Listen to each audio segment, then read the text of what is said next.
Kumusta mga tropa? At kumusta po sa ating lahat?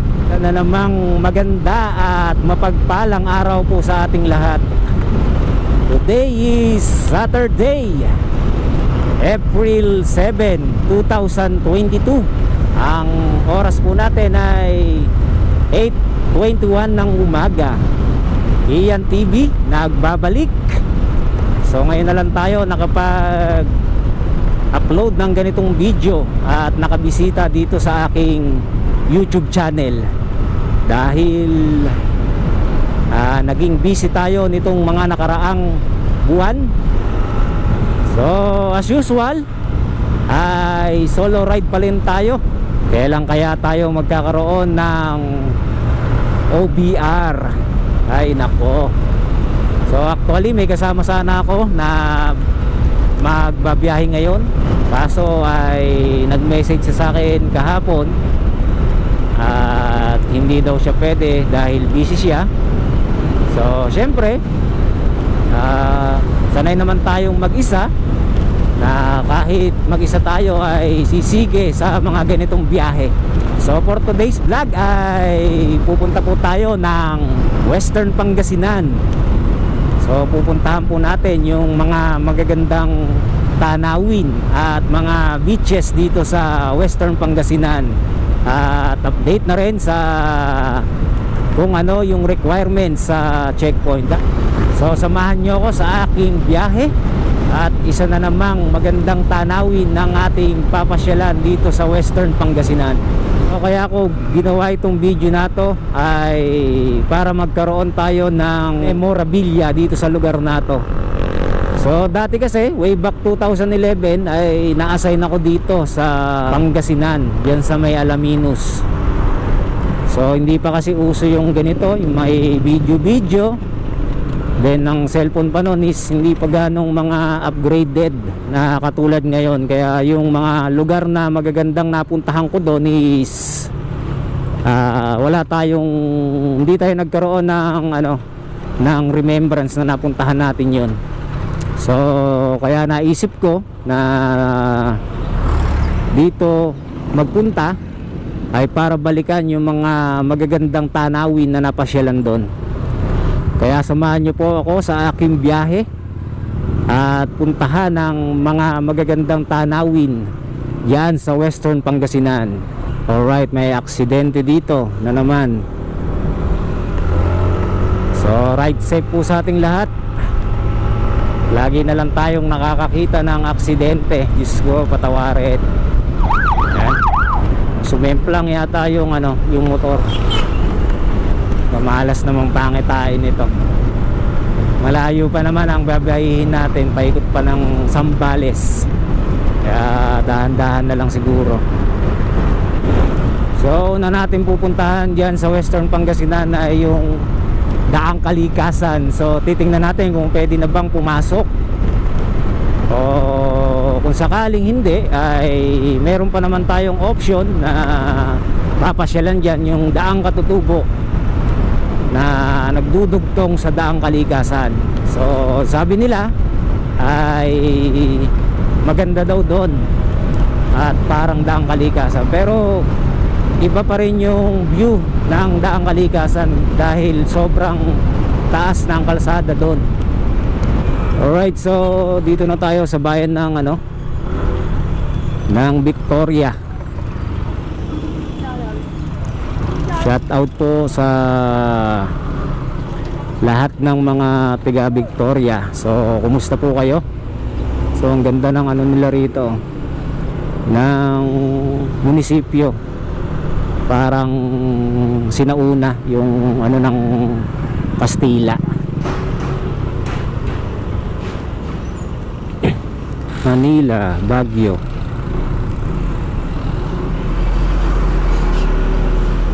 Paniki town proper. So approaching Paniki town proper.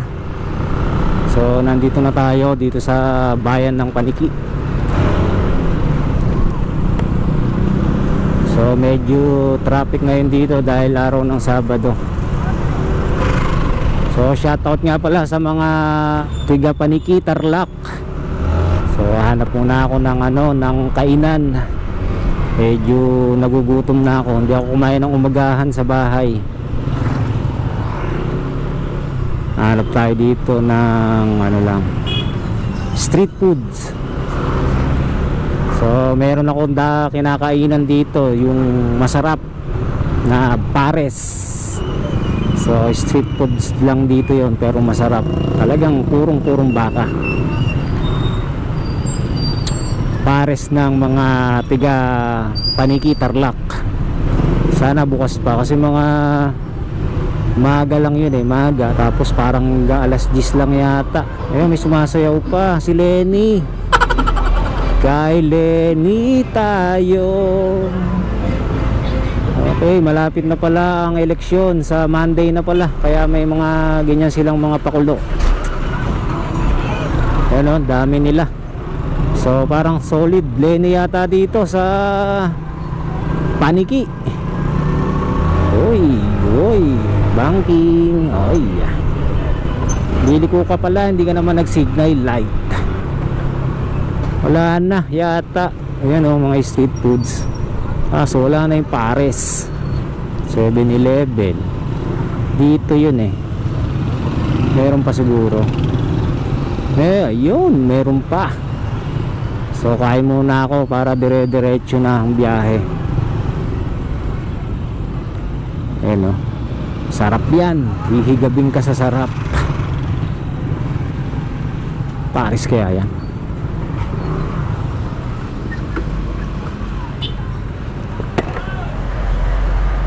Kaya Paris yan? Paris isa nga. Oo. So kain muna ako. Alright, so tapos na tayong kumain. So napakasarap talaga ng rito. Pares ng Paniki. So shout out kay kay paring Noel Ocampo, saka kay paring Royce. So paborito nila to So biyahe ulit. So nandito pa lang tayo sa Paniki, medyo malayo-layo pa. So kita-kita na lang ulit sa pag nasa Pangasinan na. So dito tayo sa town proper na San Clemente, Tarlac. You are leaving San Clemente, mabuhay. So palabas na tayo ng bayan ng San Clemente. So papasok na ako ng Pangasinan. Dito sa Eastern Pangasinan po yung pupuntahan natin. So na nating papasyalan dito, yun nga yung Daang Katutubo at saka yung Daang Kalikasan. So ito, titignan natin kung namamara ba yung checkpoint. So hindi Pangasinan. So nakapasok na tayo. So wala namang hinanap mga tropa, walang hinanap. So maluwag na talaga dito. Alright, so ayan, sarap ng biyahe dito. Kahit mag-isa ay enjoy natin. Diba? Napakalinis ng daan papuntang Western Pangasinan.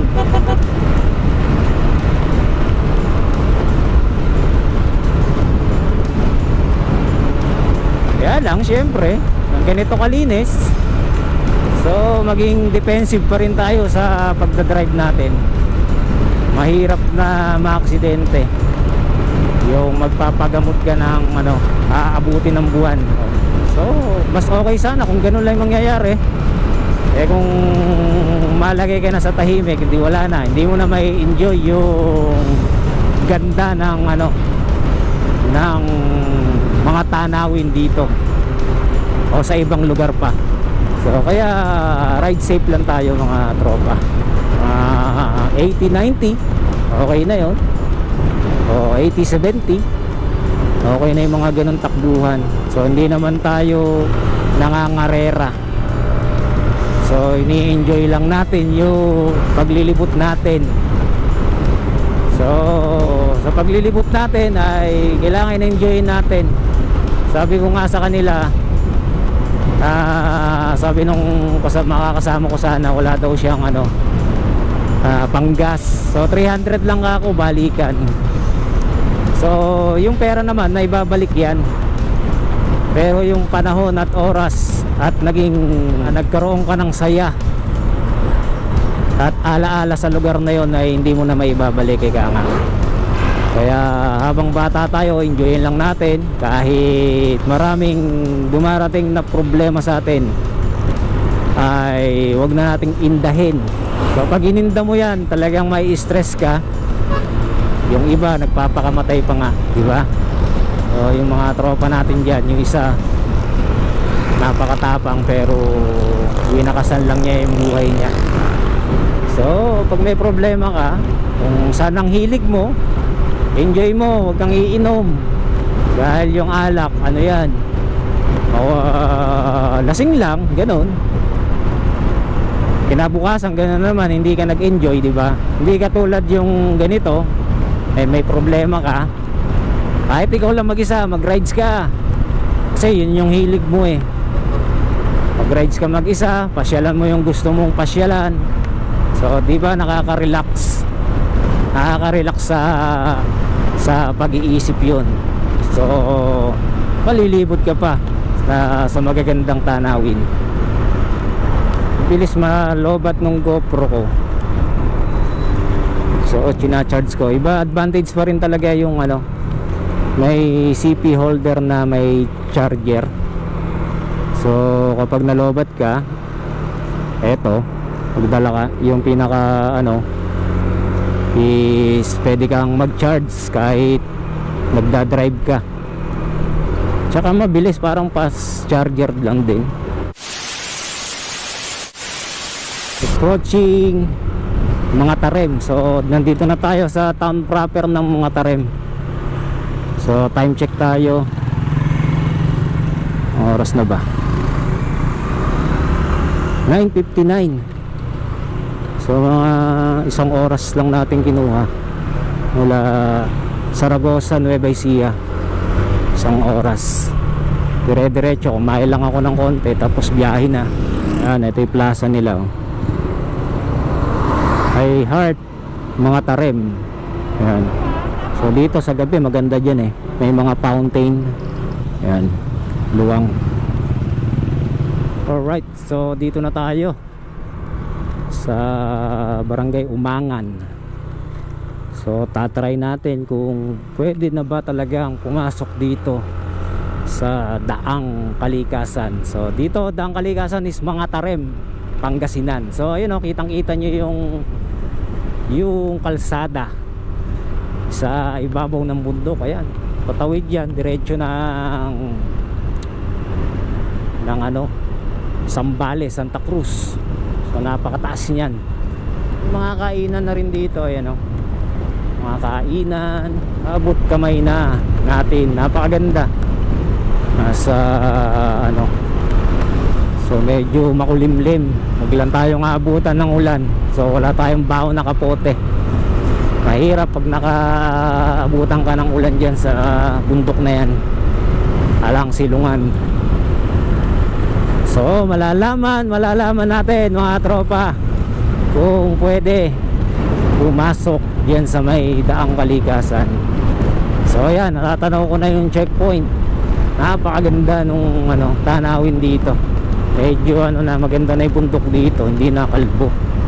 Dati kalbong kalbo yan eh. Ayun ang checkpoint, malalaman natin.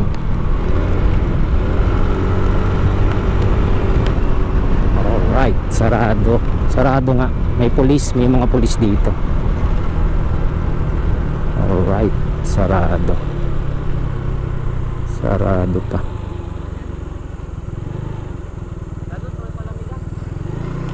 Sarado pa, boss? Alang update kung kailan magbubukas? Wala pa. Dito sa ano, Katutubo? Pwede pong makapasok doon. Apo. Sige sir, salamat. Ay nako, diba? Wala pang update kung kailan magbubukas. Nasabi nila ay 2022, ganun, or 2024, mga ganun bubuksan. Di pa kasi ganong ano eh, uy, mga naglalaro. Yun ang delikado eh. Hindi pa kasi kumpleto yung ano, mga barriers dyan. Kaya ano, pansamantalang isnerado muna itong daang kalikasan. So kita-kita na lang ulit sa daang Katutubo. So hindi tayo nakapasok ng daang kalikasan. So tinuro naman ni Kuya na open daw yung ano, daang Katutubo. Kaya doon tayo pupunta ngayon. So hindi masasayang tong ano, tong rides natin dito sa Western Pangasinan. So ito yung ano, unang bayan nila. Yung may magandang mga tanawin dito. Itong mga Tarem, saka itong bayan ng Aguilar. Casa Miguelio. Ay mala, ito na, dito na tayo pala. Ito na yung kanto nun eh. Mapita, ayan tama, Sitio Mapita. So packet na tayo ng ano, daang Katutubo. Sana ay bukas dito. Welcome to Barangay Luwag. Alright, so packet na tayo ng daang Katutubo. So hindi pala, hindi maigpit dito, pwedeng pumasok, pwede kang magmamasyal. Uy, sana all may OBR. So sa hindi nakakaalam, itong daang Katutubo ay may haba na 27.6 kilometers na binadgetan ng 934 million pesos. So meron dito na itong daang Katutubo is may dugtungan papunta sa daang kalikasan. So yung daang kalikasan naman is may haba siya na 54 kilometers na nagdudugtong sa bayan ng Santa Cruz, Zambales, saka ng Pangasinan, na binadgetan naman ng gobyerno ng 1.5 billion pesos. So nakakatuwa at nakikita natin yung mga effort na ginagawa ng gobyerno natin. So yung daang kalikasan pala is dating daan yan ng ano, ng mga illegal logger yan sa Zambales saka dito sa Pangasinan. So yan yung daanan nila. Ngayon parang isinulong ni dating Congressman 1st District na si Leopoldo Paul Batawil yung proyekto na yan na gawing daan na magdudugtong sa Santa Cruz, Zambales, para mapabilis yung biyahe ng mga tiga Pangasinan papuntang Zambales. Si dating Congressman 1st District na si Leopoldo Batawil ay ngayon ay mayor na ng Lingayen, yung kapitolyo nila. So saludo kami sa inyo, Congressman Leopoldo Paul Batawil, sa naging proyekto ng daang kalikasan. Imbis nga naman kasi na nasa 2 to 3 hours yung biyahe nila papuntang Zambales, ay yung kine-claim nila rito is yung 30 minutes na lang na biyahe papunta sa bayan ng Zambales. So malaking tulong din sa mga local dito na magkakaroon sila siguro ng trabaho, dahil yung iba is pag na talagang napuntahan nato ng mga turista is madadaanan, yung iba magkakaroon dito ng tindahan. So kaya malaking tulong to sa mga local dito sa Aguilar, saka sa may mga Tarem, Pangasinan. So nakakatuwa lang kahit isipin, dahil yung ganitong liblib na lugar ay naponduhan ng gobyerno natin. So hindi ako pro Duterte, hindi rin ako anti Dilawan o pro Dilawan. So nakikita naman natin yung talagang pagbabago na ng ano So siguro yung iba hindi nila nakikita yon dahil bulag na sila sa mga iniidolo nilang kandidato. So kaya nga malapit na yung sa Lunes ay gaganapin na yung botohan. So piliin natin yung karapat dapat na sumunod sa administrasyon ni Duterte. So inulit ko, hindi ako pro Duterte, hindi ako pro Ilawan o kahit sino mang politiko. So yung sa akin lang is yung nakikita natin yung pagbabago ba. Kasi imposible ito, lahat nung may makikita ka na mga lugar na imposibleng malagyan ng mga ganitong kalsada na makakatulong sa mga sa probinsya, yung mga local sa probinsya na mabibigyan sila ng trabaho o mabibigyan sila ng maginhawang biyahe papunta sa Cruz Zambales para yung mga produkto ng Pangasinan is madali nilang may dadala sa ibang bayan. So nakakatuwa lang. So yun naman din ang project siguro ni ni Marcos eh. So hindi nila nakikita, siniraan na lang talaga siniraan dahil hindi ko naman sinasabi na against ako sa Dilawan. So kayo na ang umusga, may nagawa ba sila, di ba? So kaya nga piliin natin yung mismong magtutuloy sa mga proyekto ni Pangulong Duterte. So yun lang sa atin, no? So bumoto tayo ng tama at karapatan naman natin yan. Then wag tayong magpasilaw sa pera dahil yung pera na yan is kikitain natin yan, pero yung babalik na naman tayo sa dati is kawawa naman yung magiging natin, yung susunod na henerasyon, di ba? So paakyat na pala ako, medyo nakakabingi na. Pag nasa taas ka na, parang nakakabingi, parang may barado sa tenga mo. Pero kayang-kaya ni Samantha to. Sana ito sa akyatan eh. Kaya lang problema ko, hindi ako nakapag-gas. Anyamitin. Hindi ako nakapag-gas. Pahirap nito kapag nawalan tayo ng gasolina sa taas. Sana merong bote-bote doon. So hindi lang din pala ito yung mga proyekto. Makikita natin yung mga meron sa Cebu, di ba? Yung Cebu Link, Cordoba ba yun? Tapos Silex, ayan, di ba? Silex, then yung Capas to Botolan. Yung bang pinapadali na yung talagang mga transportasyon. So imposible na kaya naman palang gawin ng gobyerno natin.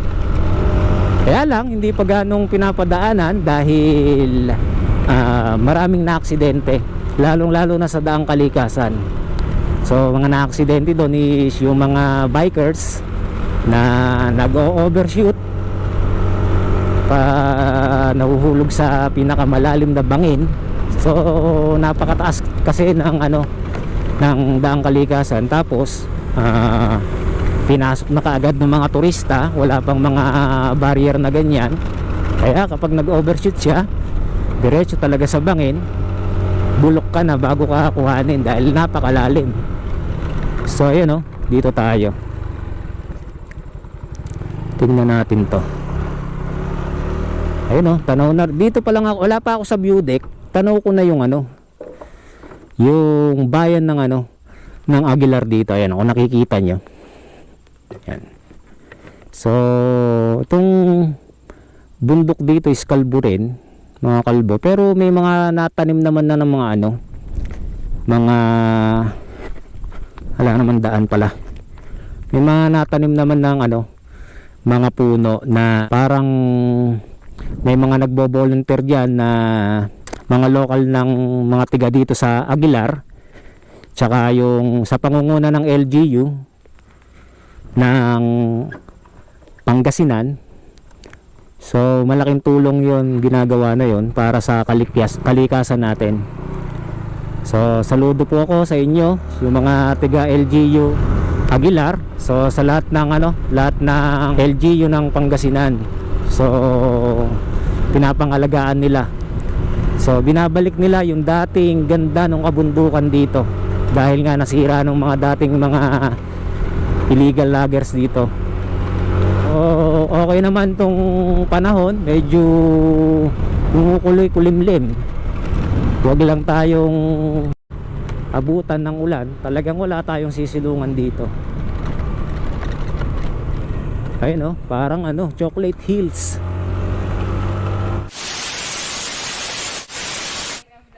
Alright, so nandito na tayo sa packet na tayo ng view deck. So ito, kikita nyo taas. Yan, akyatin natin ito.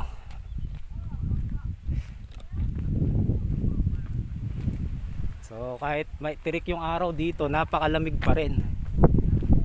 Ang lamig nung nung simoy ng hangin.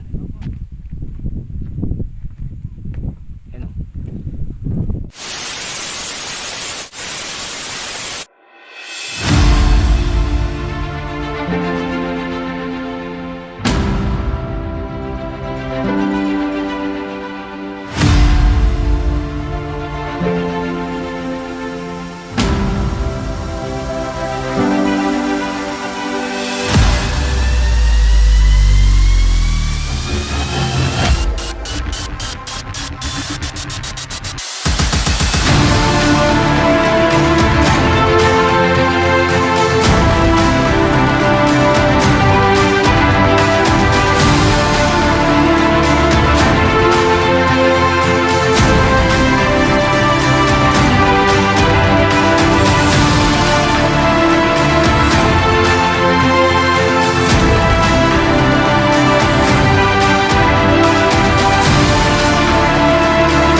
Alright, di pa tayo tapos.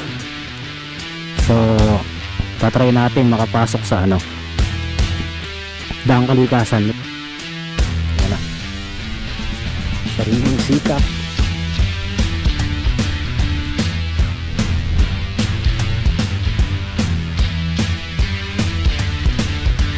Yun na ba?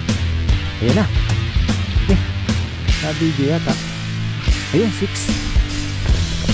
Let's go. Paano yan? Nasa gitna tayo ng kawalan. So nawalan na nga ng gasolina si Samantha.